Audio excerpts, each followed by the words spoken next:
আজকের ভিডিওটা এমন একটি ইংরেজি শব্দের ব্যাপারে যেই শব্দটি প্রায়ই মানুষ ভুল জায়গায় ব্যবহার করে, আর সেই শব্দটি হলো ভেরি। আমি বলছি না যে ভেরি আপনারা সবসময় ভুল ব্যবহার করেন, কিন্তু কিছু জায়গা আছে যেই জায়গাগুলোতে ভেরি ব্যবহার করাটা সঠিক না।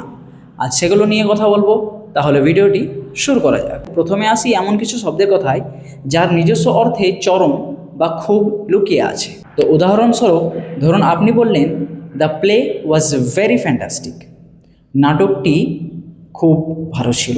এটি কিন্তু ভুল ব্যবহার, কারণ ফ্যান্টাস্টিক শব্দটির ভিতরেই ভেরি গুড অর্থটি লুকিয়ে রয়েছে।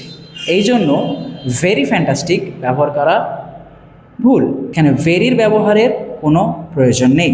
এই ধরনের শব্দগুলোকে এক্সট্রিম অ্যাডজেক্টিভ বলা হয়, আর এই ধরনের শব্দগুলোর আগে ভেরি ব্যবহার করা হয় না। তো এই শব্দটির আগে আপনি ভেরি ব্যবহার না করে অ্যাবসলিউটলি, ট্রুলি, রিয়েলিও ব্যবহার করতে পারেন।